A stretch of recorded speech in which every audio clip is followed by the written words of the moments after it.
संसार में कई बार ऐसा होता है कि हम बहुत मुश्किल परिस्थिति में होते हैं, बहुत विपदा में होते हैं, और जो हमारे सबसे समीप लोग हैं, जो हमारे अपने लोग हैं, वही हमारा त्याग करके चले जाते हैं।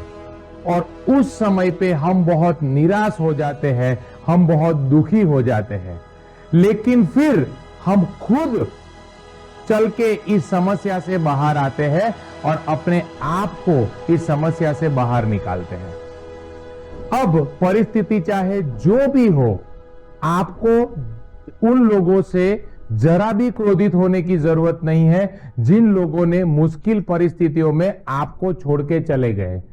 जब सबसे ज्यादा आपको उनकी जरूरत थी, उसी टाइम पे उन्होंने आपको छोड़ के चले गए, तो भी मैं तो कहता हूं कि आपको कृतज्ञ रहना चाहिए, आपको उनसे क्रोधित होना नहीं चाहिए। क्योंकि या तो उनको ये पता था कि आप ये परिस्थिति में खुद ब खुद चल के बाहर निकलेंगे, या तो उनके त्याग करने की वजह से आपने अपने स्वयं को ढूंढा, अपने स्वयं को पहचाना, अपनी शक्तियां बढ़ाई और अपनी सारी प्रॉब्लम में से खुद ब खुद चल के बाहर आए और एक शक्तिशाली व्यक्ति बन के अपने आप को साबित किया। और ये सब हुआ उनके त्याग करने की वजह से। तो आपको उनको धन्यवाद कहना चाहिए कि थैंक यू, आपने अगर मेरे साथ ऐसा बर्ताव ना किया होता तो मैं मेरी जिंदगी में सफल ना बनता। और आपने आपके मुश्किल समय को आपका अच्छा समय जो बनाया, वो सिर्फ और सिर्फ उनके त्याग करने की वजह से है। जिंदगी के अंदर कभी ना कभी हर व्यक्ति के जीवन में खराब समय आता ही आता है, लेकिन वो खराब समय में आप इतिहास बनाओगे कि इतिहास बन के रह जाओगे, वो डिसाइड वो आपको करना है। और उस मुश्किल समय में से कैसे बाहर आना है, अपने टफ टाइम में से अपने टफ टाइम को कैसे ओवरकम करना है, अपनी क्वालिटी को कैसे बाहर निकालना है, और अपने आप के अंदर भीतर छुपे लीडर को बाहर निकाल के आपको कैसे सफल होना है, वो बताती है ये किताब, जिस किताब का नाम है tough time never last but tough people do. मुश्किलियां हमेशा हारती है और संघर्ष करने वाले हमेशा जीतते हैं। ये इतनी अमेजिंग किताब है, मेरी जिंदगी की टॉप 10 किताबें अगर है, मैंने 1000 से ज्यादा किताब पढ़ी है मेरी जिंदगी में, लेकिन अगर टॉप 10 किताब है तो इसमें ये आती है। एक टॉप 10 किताबें बोल भी दूं आपको, क्योंकि आपको वो भी काम आएगी। ये तो है ही। सेकंड नंबर एक कर्म का सिद्धांत करके बुक है। उसके बाद 7 spiritual laws of success by Deepak Chopra, कर्म का सिद्धांत हीराबाई ठक्कर। उसके बाद द मैजिक रोंडा बर्न। उनके बाद Sagar Pankhi Jonathan Livingston Seagull by Richard बार्क। ऐसी 5-6 किताब ऐसी है कि मैं जब भी कोई परेशानी में होता हूं तो एक किताब को लेके बैठ जाता हूं, अपने आप को थोड़ा कट आउट कर लेता हूं, सोसाइटी से मोबाइल स्विच ऑफ कर देता हूं, और इस किताब के अंदर जैसे मैं डूबता हूं, ये किताबें मेरे अंदर से एक लीडर को बाहर निकालती है। और उसमें से ये बेस्ट किताब है tough time never last tough people do. अब इनमें से करीबन 11 लेसन्स मैंने निकाले हैं, जिसकी हम स्टेप बाय स्टेप चर्चा करेंगे कि इस किताब से हमें क्या सीखना चाहिए। और मैं आपको रिक्वेस्ट करूंगा कि आप पढ़िए, लेकिन मैंने इसका ऑलरेडी समरी बनाई हुई है। ओके, तो ये बुक है। Okay, lesson number 1। Lesson number 1 ऐसा है कि जल्दी से जल्दी ये एक्सेप्ट कर लीजिए कि टफ टाइम आ गया है। देखो, जिंदगी के अंदर प्रॉब्लम कहां होता है पता है? कि जब टफ टाइम आता है ना, तो हम ये एक्सेप्ट ही नहीं करते कि खराब समय आ गया है। उस टाइम पे हम है ना दूसरे किसी को ब्लेम गेम खेलने में कि तेरी वजह से ऐसा हुआ, मैं तो, मेरी कोई गलती नहीं है, कि ब्लेम गेम के चक्कर में हम है ना मुश्किल समय में और मुश्किली में चले जाते हैं। जबकि जो भी हुआ है ना, क्लियर कट आप एक्सेप्ट कर लो कि यस, टफ टाइम स्टार्ट आ गया है। अब जब ऐसा हो, आपने स्वीकार कर लिया, तब 3 चीजें बनेगी। सबसे पहला देखो, अगर हम इनको एक्सेप्ट नहीं करेंगे तो अपना दिमाग कभी सॉल्यूशन के ऊपर नहीं जाएगा। बुक का ऑथर ऐसा कहता है कि अगर आप समस्या को, प्रॉब्लम को एक्सेप्ट नहीं करोगे ना तो सॉल्यूशन निकलने ही नहीं वाला, लेकिन एक्सेप्ट करोगे तो आपका दिमाग सॉल्यूशन ढूंढने लगेगा। अब कोई भी परिस्थिति में तीन चीजें होगी: event, outcome and response. Event, outcome and response. Event, outcome and response के साथ में रिएक्शन भी है, मतलब रिएक्शन या तो रिस्पॉन्स, तीन में से एक चीज होगी। अब इवेंट जो है ना वो आपके हाथ में नहीं है, आउटकम है ना वो भी आपके हाथ में नहीं है, लेकिन रिएक्शन या रिस्पॉन्स आपके हाथ में है।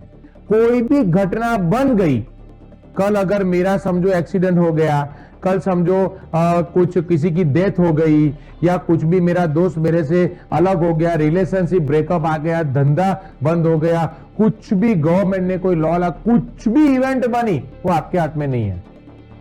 आने वाले 2 घंटे बाद मेरे साथ क्या होना मुझे नहीं पता, तो इवेंट आपके हाथ में नहीं है, आउटकम भी आपके हाथ में नहीं है, लेकिन रिएक्शन या रिस्पॉन्स वो आपके हाथ में है।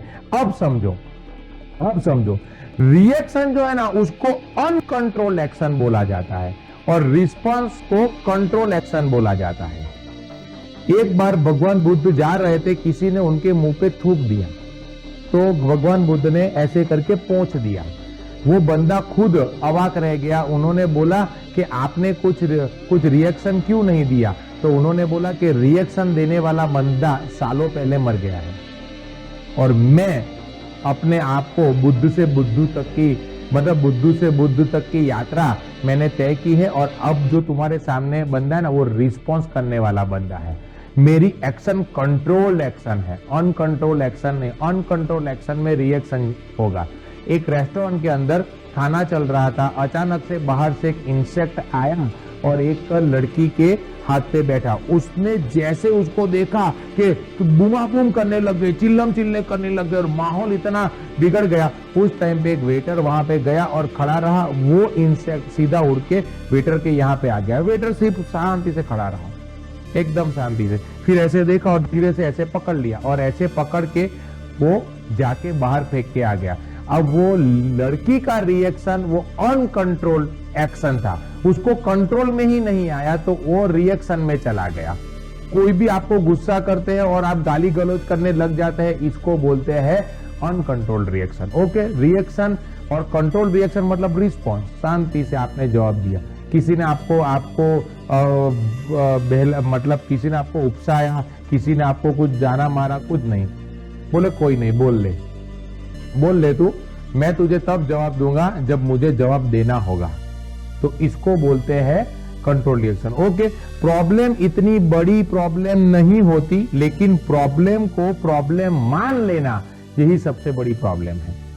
ओके, प्रॉब्लम के साथ सॉल्यूशन है ही, लेकिन ओ बाप रे ऐसा करोगे ना तो आपको वो प्रॉब्लम बड़ी ही दिखाई देगी।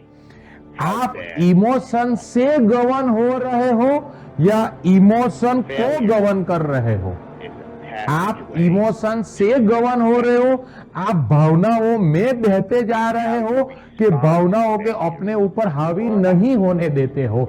वो रिस्पॉन्स आपको वो आउटकम डिसाइड करेगा। आप भावनाओं में बह के, एक बार मैंने पढ़ा था इलोन मस्क का एक शायद 1 या 1.5 साल का लड़का है ना, वो डेथ हो गई उनकी और वो कंपनी में था।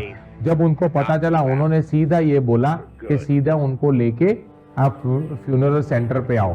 फ्यूनरल सेंटर पे गया, उनका फ्यूनरल हो गया। उसके बाद वो बंदा सीधा होटल में चला गया और 12 दिन होटल में रहा। वो बंदा कभी अपनी घर पे नहीं गया, वो घर को उसने बाहरों बाहर बेच दिया, वो घर पे गया नहीं। क्यों? क्योंकि उसने क्या कहा कि मैं वहां पे जाऊंगा तो इमोशनल मेरे ऊपर हावी हो जाएंगे। वहां पे ऐसी बहुत सारी यादें हैं मेरे बेटे के साथ कि मैं इमोशनली बहता चला जाऊंगा।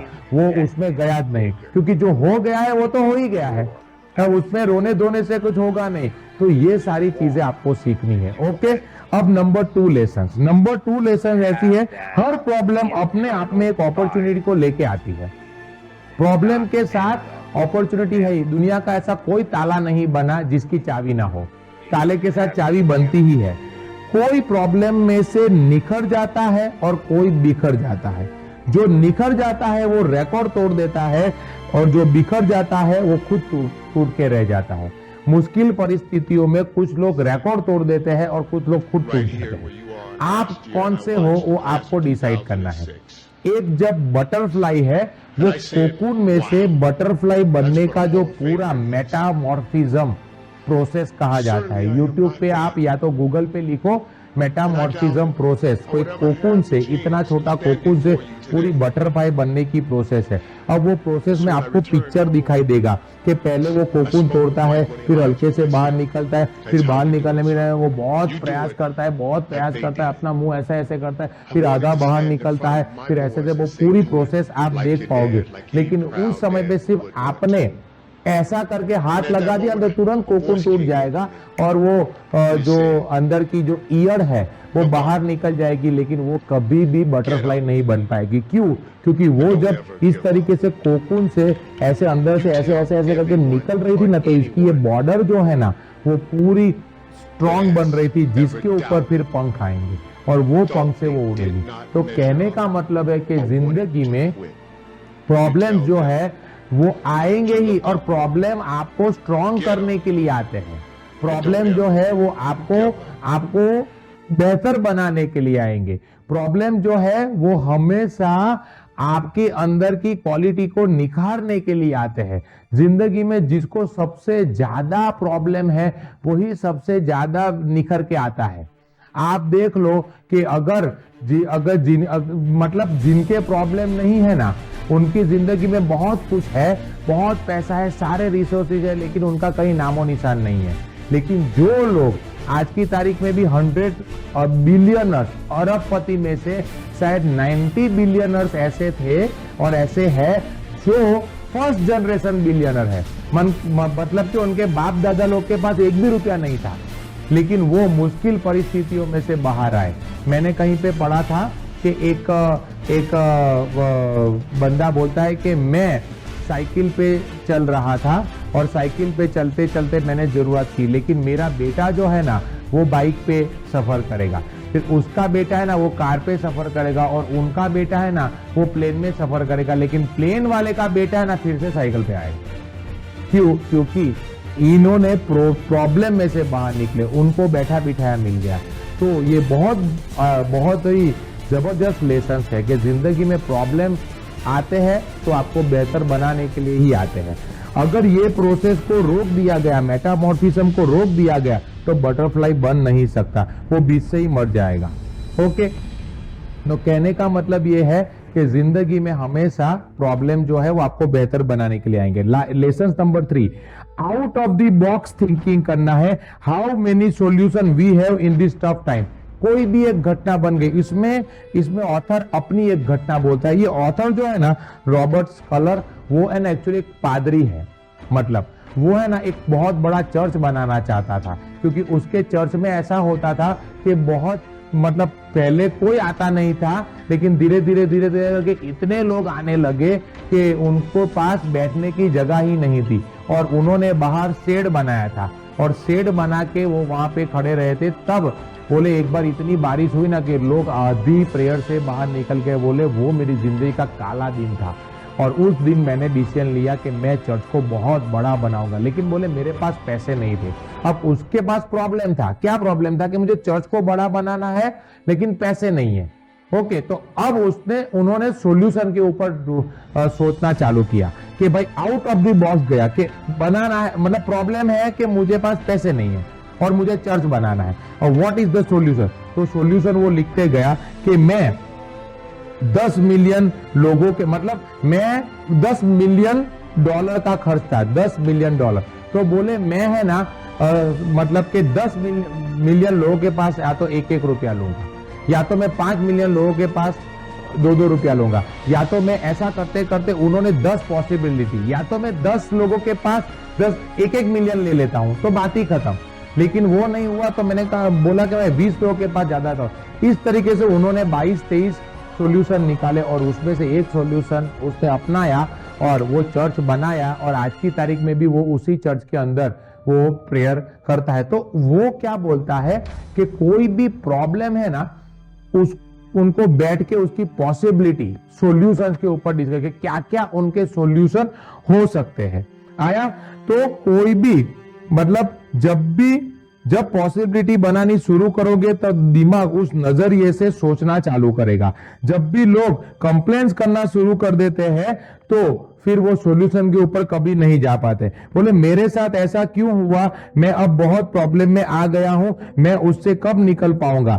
आपके साथ ये इसलिए हुआ क्योंकि आपने प्रॉब्लम को चुना, आपने पॉसिबिलिटी को नहीं चुना। मैंने पॉसिबिलिटी थिंकिंग को चुना और इस वजह से मैं आगे आ गया। एग्जाम्पल अगर अपना लेते हो कि मेरी इनकम बढ़ानी है मुझे, तो अब वो बढ़ानी है, दिस इज द प्रॉब्लम, तो आप उसका सॉल्यूशन ढूंढे कि ऐसा मैं क्या करूं, क्या मैं दूसरा काम करूं, क्या मैं पार्ट टाइम में ये काम करूं, क्या मैं ये काम करूं, क्या मैं ये, ऐसे पॉसिबिलिटी लिखना चालू करिए तो ही प्रॉब्लम से आप निकल पाओगे। चौथा लेसन ये है, अगर आप टफ टाइम से निकलना चाहते हो तो आप विश्वास नहीं छोड़ना चाहिए। टफ टाइम में आगे बढ़ने के लिए सिर्फ एक ही चीज है, आपको अपने ऊपर भयंकर विश्वास होना चाहिए। ओके, आपके अंदर गजब का बिलीफ सिस्टम बन चुका होता है, नेचर ने सब कुछ सेट करके रखा है। हाँ, आप अगर देखोगे तो भगवान जो है ना, उन्होंने सारी की सारी चीजें है ना पूरी सेट करके ही रखी है। आप अगर देखोगे तो डॉग्स जो है उसकी बॉडी के ऊपर उनकी बॉडी के ऊपर वो हेयर है, बराबर है, क्योंकि उनको कोई मारे तो खून निकले तो वो अपने आप को कैसे क्योर करे। वैसे ही अपनी आंखें है तो आंखें के ऊपर ये जो है ना वो हेयर, वो ऐसे ही फालतू में नहीं रखे, वो जानबूझ के रखे गए हैं। यहाँ पे ये हेयर है, वो फालतू में नहीं रखे।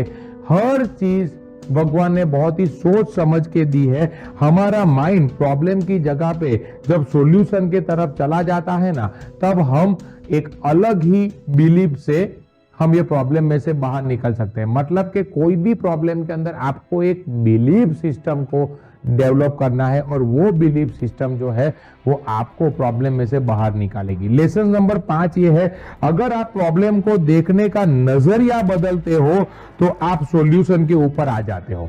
हल्का सा माइंड को शिफ्ट कर रहा, नजरिया बदलने से आप प्रॉब्लम के सॉल्यूशन के ऊपर आ जाते हो। उसमें एक चैप्टर बहुत ही जबरदस्त है, बहुत ही मस्त, में आपको अपनी समस्या को सही नजरिए से देखे। ओके, अब मैं आपको बताता हूं। देखो उन्होंने क्या बताया है कि नजरिया कैसे बदलना है। तो नजरिया ऐसे बदलना है, बोले सबसे पहले हर जीवित व्यक्ति के पास समस्या है। हर जीवित व्यक्ति के पास समस्या है, मतलब है ही, आप जिंदा हो तो समस्या है।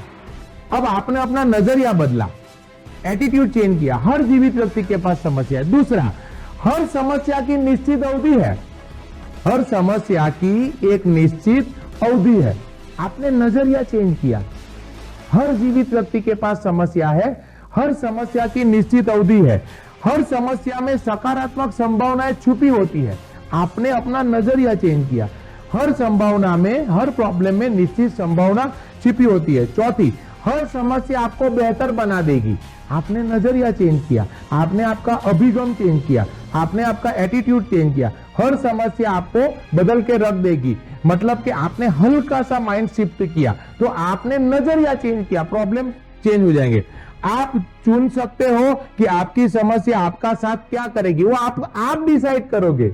आप डिसाइड करोगे समस्या आपके साथ क्या करेगी, ऐसा आपने नजरिया चेंज किया। छठा, हर समस्या पर नकारात्मक और सकारात्मक दोनों प्रतिक्रिया की जा सकती है, मतलब कि हर प्रॉब्लम को आप पॉजिटिवली भी ले सकते हो, नेगेटिवली ले सकते हो। तो ये माइंडसेट आपने चेंज किया। और एक चैप्टर उसमें ऐसा है, ये चैप्टर कि सकारात्मक ढंग से समस्या को मैनेज कैसे करें।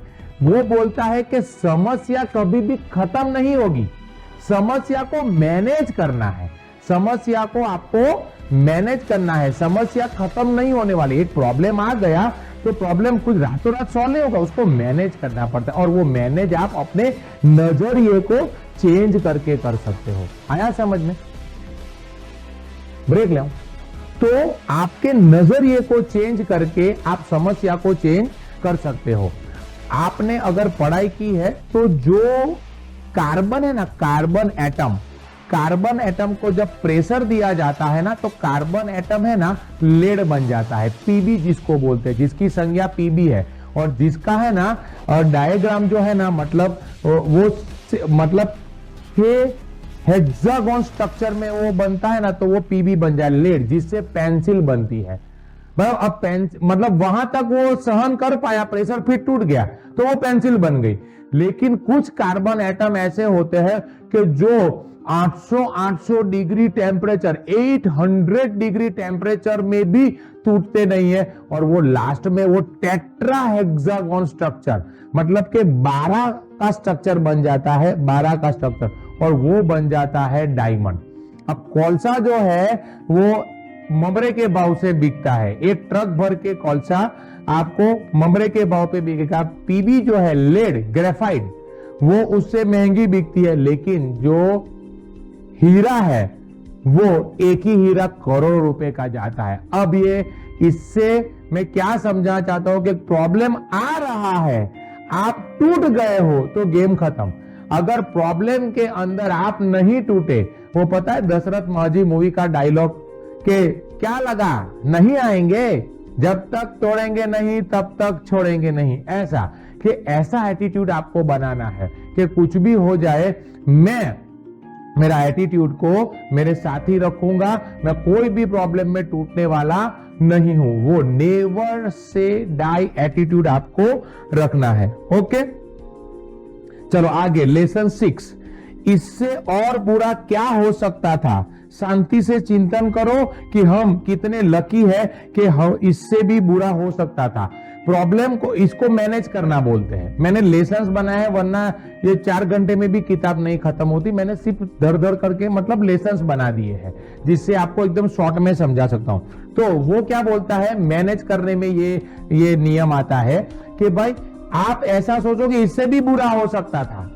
मैंने आपको जैसे बोला कि सीक्रेट मूवी के अंदर एक बंदा जो प्लेन क्रैश होता है, उसका 22 ऑपरेशन होता है 4 दिन के अंदर, 22 ऑपरेशन, और सिर्फ उसकी सांसें चल रही होती है। लेकिन वो बंदा उस समय पे भी ऐसा एटीट्यूड रखता है कि भाई इससे भी बुरा हो सकता था, मैं मर सकता था। बराबर है। बीच में एक मूवी आई थी जो इंडिया के हॉकी के कैप्टन के ऊपर बनी थी। वो हॉकी के कैप्टन जो है वो शताब्दी ट्रेन में जा रहा होता है ना, तो पीछे एक पुलिस बैठा होता है, उसकी गन चल जाती है और उसका ये L7 और L8 नाम का जो मनका है वो ब्रेक हो जाता है, वो पैरालिसिस हो जाता है। वो जब आंखें खोलता है तब पता चलता है कि मैं तो पैरालिसिस हो गया, जबकि वो जा रहा है ओलंपिक खेलने के लिए। अब डॉक्टर ने उसके बाजू में आके बोलता है कि शुक्र मनाओ कि तुम जिंदा हो, लेकिन अब तू जिंदगी में कभी भी नहीं चल पाएगा। तुरंत ही उन्होंने डॉक्टर को धक्का मार के फेंक दिया और उन्होंने बोला कि आज के बाद मेरे सामने आओ तो कुछ नेगेटिव मत बोलना। और उसने वो स्वीकारा ही नहीं। वो बंदा ने अपने आप को इतना आगे बढ़ाया, इतना आगे बढ़ाया। एक दिन ऐसा आया कि वो बंदा पैरों पे चलने लग गया, और एक दिन ऐसा आया कि वो इंडियन टीम का कैप्टन फिर से बना, और एक दिन ऐसा आया कि वो ओलंपिक जीत के लेके आ गया। सच्ची घटना है, उनके ऊपर मूवी भी बनी है और बहुत ही अच्छी वो मूवी है। तो मतलब कहने का मतलब ये है कि एक बंदा अगर सोच ले कि प्रॉब्लम है तो वो टूट जाएगा, और अगर वो बंदा सोच ले कि प्रॉब्लम नहीं है तो वो नहीं टूटेगा। ओके, आगे बढ़ते हैं। Lesson 7, every problem has a limited time span. Her problem का एक लिमिटेड अवधि होती है। कोई भी प्रॉब्लम बहुत ज्यादा समय तक नहीं टिकता, ये समय भी निकल जाएगा। एक स्टोरी है, एक राजा था, उसके ऊपर दूसरे राजा ने चढ़ाई की, तो वो राजा भागा जंगल में चला गया। जब जंगल में चला गया तो उसका वजीर ने राजा ने वजीर को बोला अब क्या करेंगे। तो वजीर बोलता है कि सर आपको पता है आपके गुरु ने एक आपको चिट्ठी दी थी कि जिंदगी में तू पूरा खत्म हो जाए तब ये चिट्ठी पढ़ना, और उसके पहले नहीं पढ़ना। बोले हाँ। बोले कहाँ पे है? बोले मैं तो यहाँ पे गले में मैंने उसको बांधा है। तो वो बोलता है और लिखा होता है इसके अंदर, ये चिंता मत करो ये समय भी निकल जाएगा। जब ये सेंटेंस पढ़ता है तो वो इतना मोटिवेट होता है, वो वजीर को बोलता है कि नहीं, अपने को हार नहीं माननी, ये समय भी निकल जाएगा। फिर राजा बाउंस बैक करता है, राजा फिर से अपनी टीम बनाता है, राजा फिर से उस राज्य के ऊपर फिर से चढ़ाई करता है, अपना राज्य ले लेता है। और अब वो राजा इतना खुश है, तब वजीर ने बोलता है कि राजा जी फिर से वो चिट्ठी निकाल लो, और फिर से चिट्ठी निकाल लो कि चिंता मत करो, ये समय भी निकल जाएगा। मतलब सुख भी ज्यादा समय कैरी नहीं होने वाला और दुख भी ज्यादा समय कैरी नहीं होने वाला, बराबर है।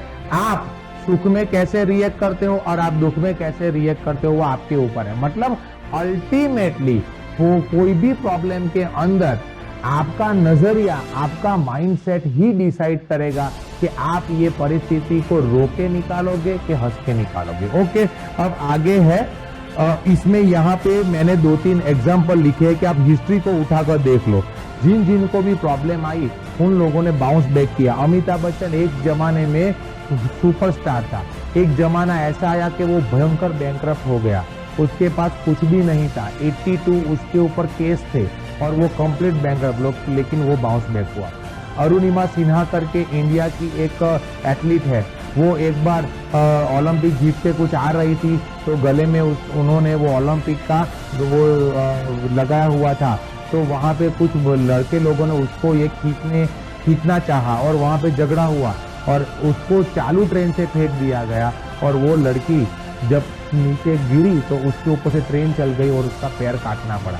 अब वो अरुणिमा सिन्हा ने उसके बाद ये डिसीजन लिया कि भाई मैं तो एथलीट हूँ, मैं कुछ भी करके अपने आप को इस तरीके से गिव अप नहीं कर सकती, और वो उसके बाद उन्होंने डिसाइड किया कि मैं वर्ल्ड के 7 कॉन्टिनेंट जो है उसके सातों 7 कॉन्टिनेंट के सातों 7 टोच के माउंटेन को वो मैं कॉन्कर करूंगी। और उसने एवरेस्ट से लेके, द आल्प्स से लेके, कांचनजंगा से लेके सारे के सारे माउंटेन जो है उसने कॉन्कर किए। तो कहने का मतलब है कि प्रॉब्लम आपको इतना नहीं तोड़ सकता, आपका नजरिया आपको बहुत ज्यादा डैमेज कर सकता है। आप अपने नजरिए को पॉजिटिव रखिए तो आप उसको कोई भी परिस्थिति को ओवरकम कर पाओगे।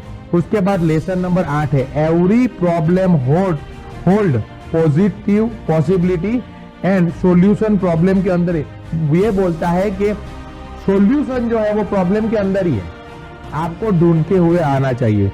ये सोचो कि ये प्रॉब्लम क्या आज से पहले कभी थी ही नहीं, क्या पृथ्वी पे पहली बार मुझे हुई है, क्या पहली बार आपके सामने आया है? नहीं। अपने साथ समय बिताइए और अपने अंदर वो एंटीबॉडी को तैयार कीजिए जिससे आप वो स्ट्रांग बन के बाउंस बैक कर सके।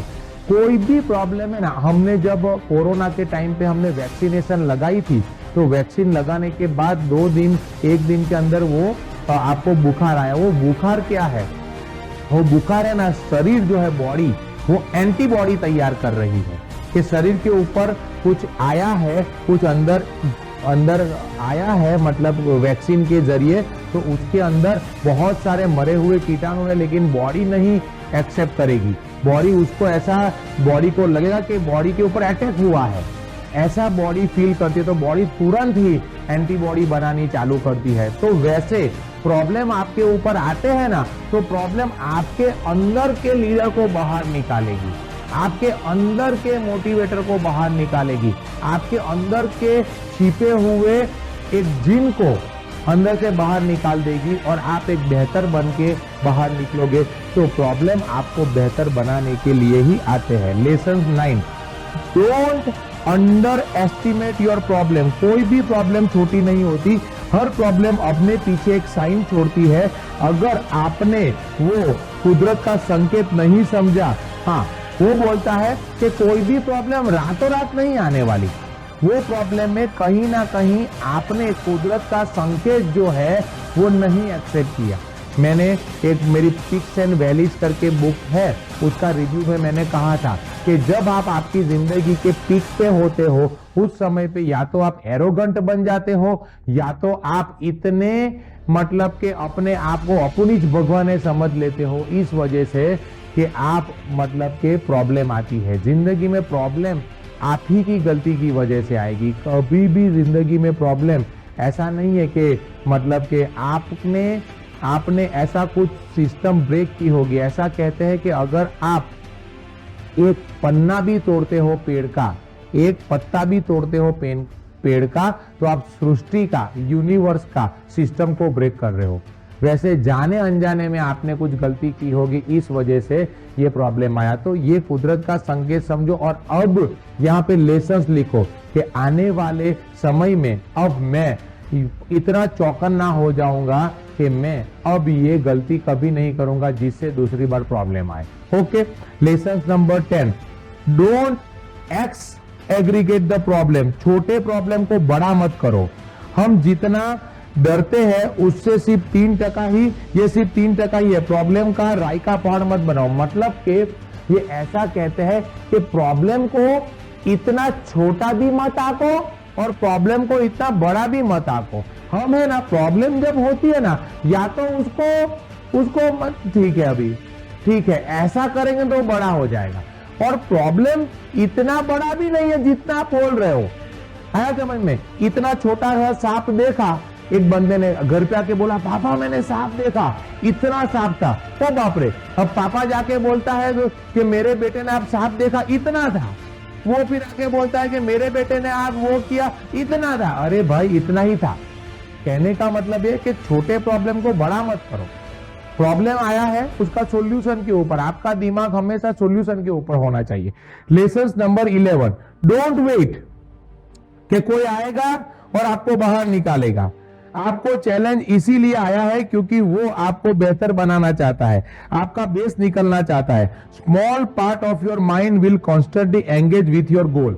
कहते हैं आपको कोई भी प्रॉब्लम आए, किसी की वेट मत करो कि कोई आएगा मुझे बाहर निकालेगा, कि मतलब श्री कृष्ण भगवान प्रकट हो जाएंगे और बोलेंगे कृष्ण तू चिंता मत कर। ऐसा कभी नहीं होगा।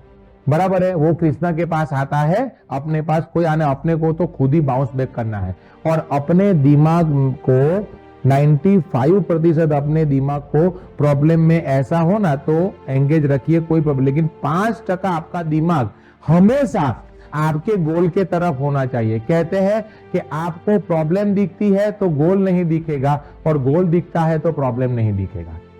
अगर आपको गोल दिखता है तो प्रॉब्लम छोटी दिखाई देगी, अगर प्रॉब्लम बड़ी दिखाई देगी तो गोल छोटा दिखाई देगा और दिखेगा ही नहीं, अचीव ही नहीं होगा।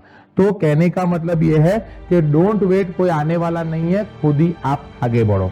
11 लेसन है, नेवर एग्रीवेट, मतलब प्रॉब्लम का इतना गंभीर मत बनाओ, किसी का अटेंशन मत लो, किसी की सिंफनी मत लो, सेल्फ पिटी जोन में मत चले जाओ, बेचारा मत बनो। लाखों को ये प्रॉब्लम आया है, लोगों ने सेल्फ पिटी मतलब विक्टिम जोन में चले जाते, मेरे साथ ही ऐसा हुआ। और वो सिंफनी, एक आंटी थी, दादी, जब भी वो बैठी रहती थी, जब भी कोई बोले दादी कैसी हो, और तुरंत ही उसको याद आता है अरे हाँ अच्छी हूं लेकिन घुटने में दर्द है, ऐसा। फिर वो बंदा चला जाए, फिर कुछ नहीं। फिर कोई भी आ रहा है, बोले दादी कैसी हो, बोले हाँ बहुत अच्छी हूं लेकिन घुटने में दर्द है। मतलब कोई उसको पूछे ना कैसी है, तब उसको घुटने का दर्द याद आता है, वरना कोई पूछे नहीं तो घुटने। मतलब कहने का मतलब ऐसा सेल्फ पिटी में मत रहो आप। कभी कभी हम क्या है कि कोई बोलता है ना क्यों धंधो चाले, अरे जवा दो नहीं वो प्रॉब्लम, अरे जवा दो नहीं वो, ऐसा मतलब आप ही खुद रोने लगते हो। इससे आप कभी बाहर नहीं आ पाओगे। हमेशा अपने आप को पॉजिटिव ही रखो और ये प्रॉब्लम को सेल्फ पिटी जोन में मत जाओ। प्रॉब्लम में ऐसा डिस्कस ही मत करो। आगे का लेसन 12, एल्यूमिनेट योर प्रॉब्लम। ये बहुत ही मस्त ये सॉल्यूशन है, वो एक सॉल्यूशन भी देता है।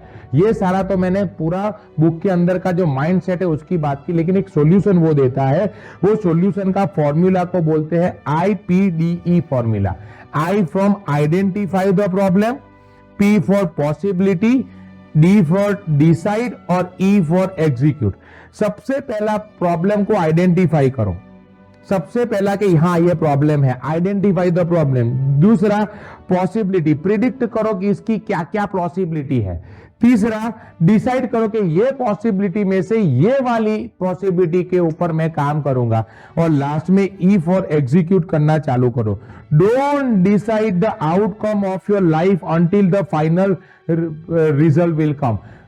फाइनल मतलब पूरा का पूरा मेहनत करने के पहले रोने मत लग जाओ, पूरा का पूरा। यहां पे एक बहुत मस्त कहानी है। ये किताब का नाम है स्टील पावर। हाँ, स्टील पावर नाम की एक किताब है जो गैरेथ क्रैमर ने लिखी है। उसके अंदर है ना एक मस्त एक एग्जांपल है कि एक बंदा, एक लड़का एक सॉकर की मैच देखने जाता है।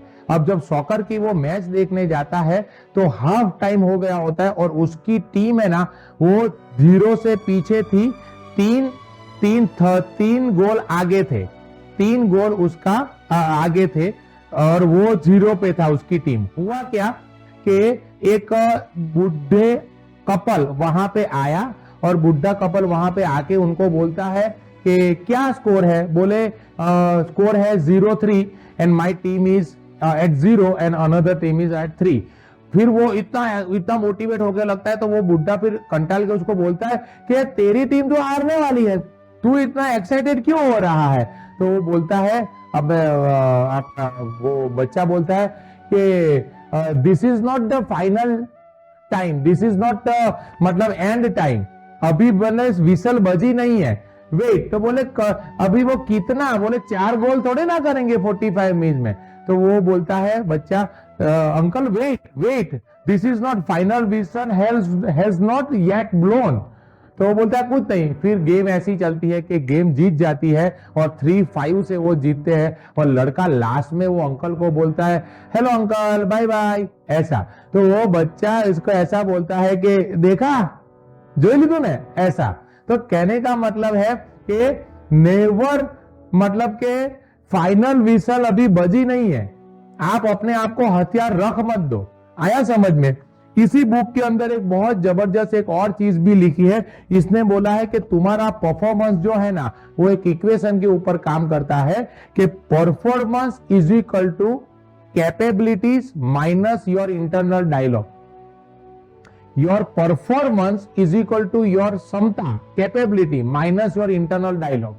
अगर आप इंटरनल डायलॉग ऐसा बोलोगे कि आ नहीं थसे આપણાથી तो केवी ना थसे तो आपका आउटकम क्षमता के मुताबिक होगा ही नहीं। कहते हैं कि जब बॉडी काम करती है ना तो 40% रिजल्ट आता है, जब बॉडी और माइंड काम करता है तो 70% रिजल्ट आता है, जब बॉडी माइंड और हार्ट काम करता है ना तो 100% रिजल्ट आता है। लेकिन जब बॉडी माइंड हार्ट और सोल आत्मा काम करते हैं तो 200% रिजल्ट आता है। जब पूरा का पूरा आप आत्मविश्वास से भरे होंगे, आप पूरा का पूरा अंदर से नेवर से डाई एटीट्यूड होगा तो आप 100% रिजल्ट लेके आओगे। और उस बुक में और एक बहुत ही अमेजिंग सेंटेंस लिखा है कि stop yourself from stopping yourself. Stop yourself, अपने आप को रोको। किससे रोकना है? अपने आप को रोकने से रोकना है। अपने आप को रोको मत, stop yourself from stopping yourself. तो इस तरीके से ये यहाँ पे लेसन है पूरी की पूरी बुक के अंदर। और अमेजिंग किताब है ये। किताब आपके अंदर के लीडर को बाहर निकालेगी और ये किताब आपको कुछ करने के लिए मोटिवेट करेगी।